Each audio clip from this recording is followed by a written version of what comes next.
All right, Rossi, I brought up a talking point in the last preview with Edgar where I talked about Seth Rollins has not made any contact with Braun Breaker or Bronson Reed since the conduit. Yes, I called him the conduit. Paul Heyman kind of went away at Clash in Paris. My question to you is, do you think that is more storyline based with Paul Heyman being the one that brought all the vision together? Or do you think that's just because Becky is with Seth and they don't really want to kind of muddy it up and they don't want to include Becky fully in the vision and in Seth's more of like a sidebar thing? I'm going to present that question to you. And what do you think the answer is? So they walked in together on Raw, but that was pretty much the end of it. I don't think they had any other segments in the back together, but yeah, I just think it's because they're two of the bigger matches on this show. So they're trying to kind of keep them separated, and especially on the Raw side, like it's really the two matches that matter. So other than like Vicaire and EO, but that's more of just like a thrown together match. So I definitely think that it was just a matter of, they're just two things that keep separate to kind of build up two of the 5-match card, Yeah, but they're a faction. Right. It's just like, I guess Rollins is just distracted by, and in reality, the Braun haven't really needed help the last couple of weeks. They've kind of been quasi-dominant. Yeah. Reed has pinned LA Knight, and then last night he pinned Jey Uso to establish his new finishing move back-to-back weeks. I don't want to get into that yet, but I wouldn't be surprised, like I said in the Edgar pod, that if they come together, the next time is when Paul Heyman kind of arrives. And then if that's the case, there's definitely something to it, by the way, right? So right. And like it's one of those spots where I think they probably all lose this weekend. So then at that point, they're gonna need Heyman back.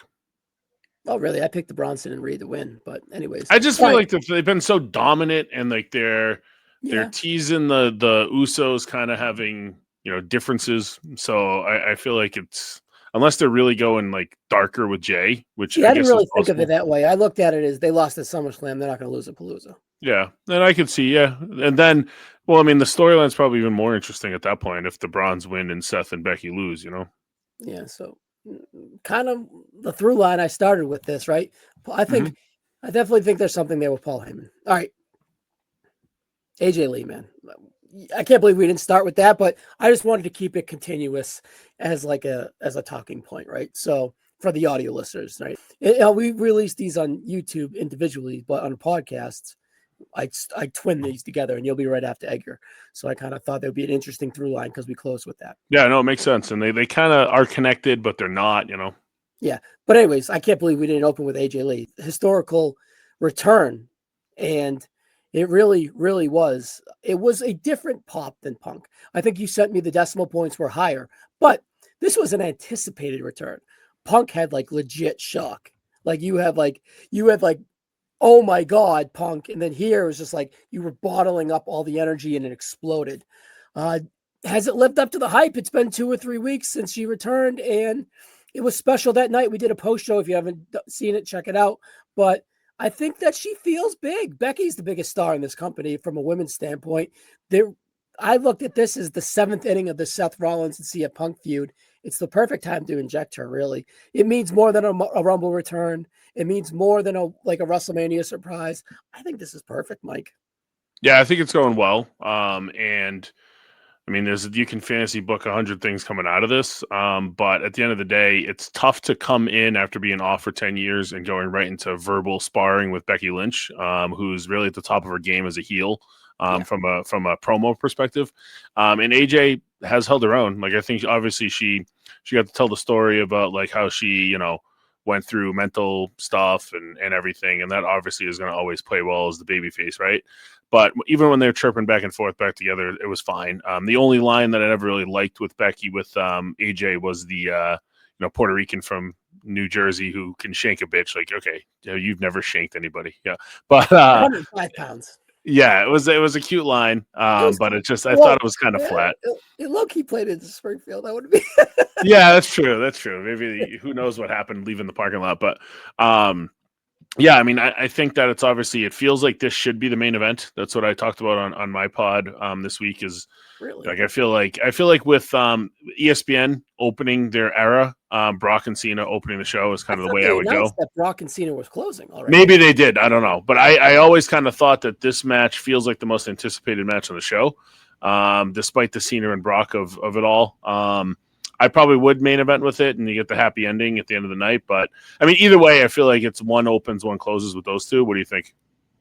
I figured this opens or the care opens. I think either one.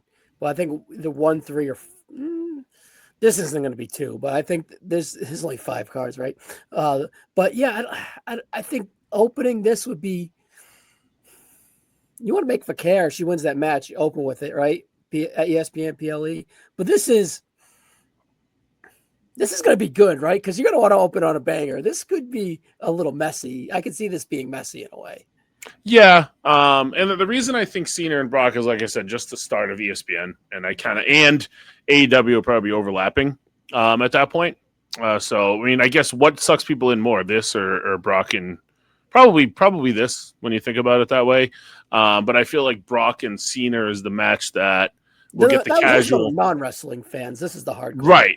I feel like Brock and Cena would be the one that gets the people that are flipping through maybe the college football game that ends before that, and they're like, "Oh shit, let me put this on," you know. So that's kind of where my thought was with that. But I mean, at the end of the day, I think that we're between the 3 big matches, we'll say, Cody and Drew being the other. I feel like 1, 3, and 5 in some mix. I honestly would probably put Vicaire in the co-main spot.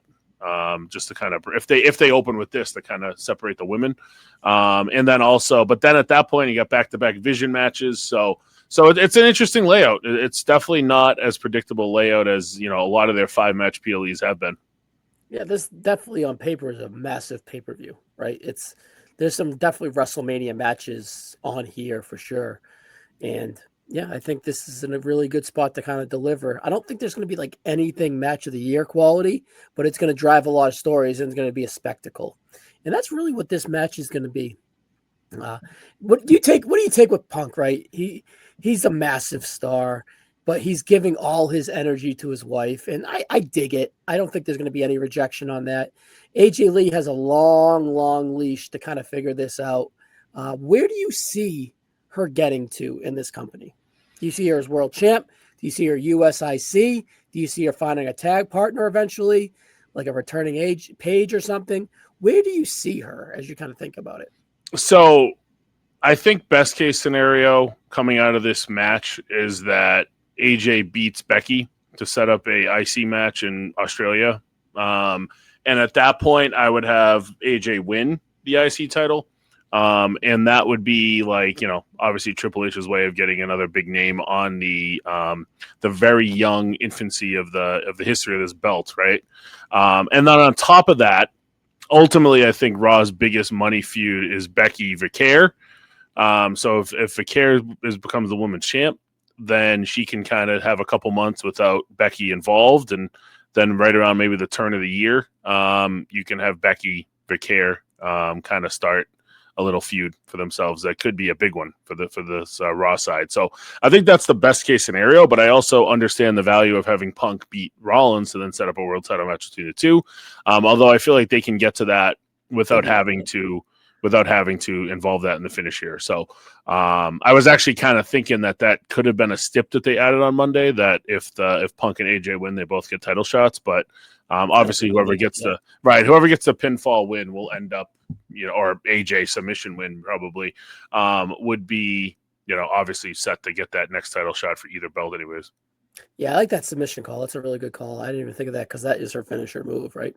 Are you worried about AJ kind of being on the women's division from an in-ring standpoint is much higher? She's 10 years older. She's in great shape, right? But calluses and bumps, and yeah, I know she worked for WoW and she probably helped with a bunch of TV shows or whatever. What's Punk show or whatever? I forget. But heels, right? So, of course she's been bumping around for sure, right? She's not going to return cold, but are you a little worried that she's not going to be off that level of all the other girls? Or Becky's the perfect girl to kind of go out there first with, in my opinion. If it was a singles match, I'd be worried.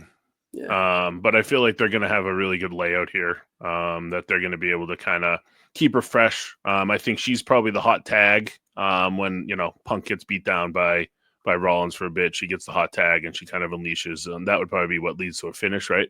But at the end of the day, I'm not really worried about it. I do think, like I said, if it was a singles match right off the bat, with how Becky's kind of fallen into this like long match situation that she's kind of doing on most of these PLEs, she would probably struggle a little bit in that aspect. But I think this is kind of a good way, or great way, to get her feet wet.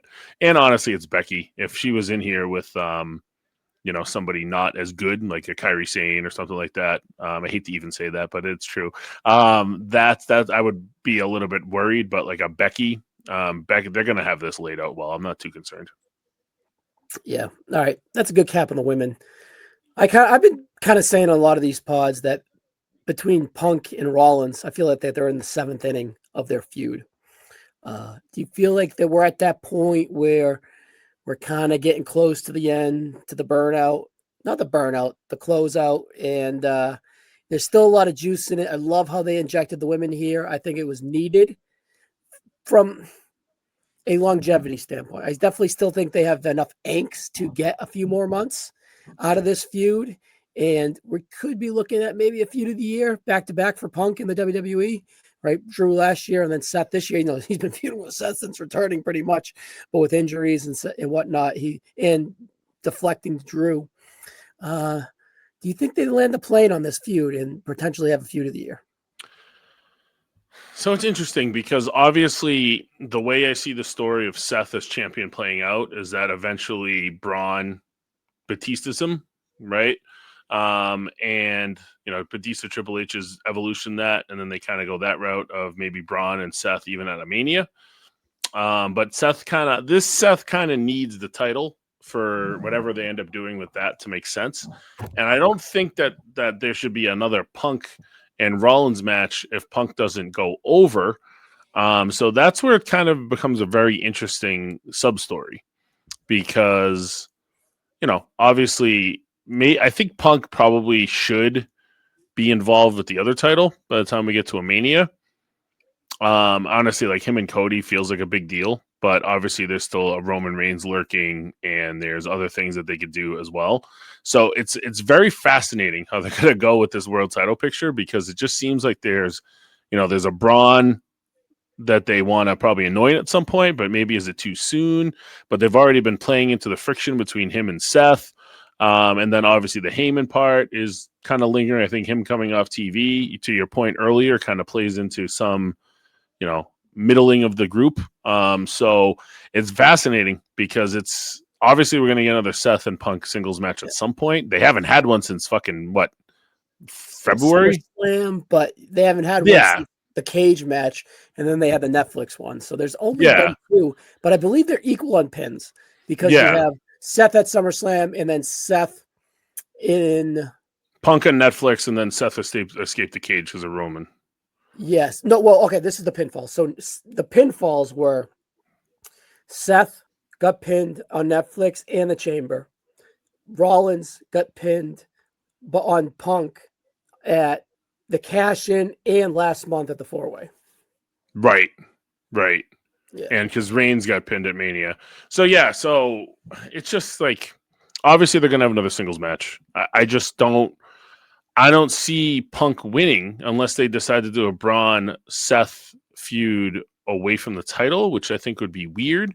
But then at the same time, like, how would they even get to that? Would Braun win the Rumble? Like, I don't know. There's a lot of different paths they could choose. And there's also Cody sitting there that's going to need a big-time WrestleMania opponent as well. So it's fascinating, because it does, you look at this match and it feels like, all right, we're setting this up for Punk and AJ to win their respective titles here.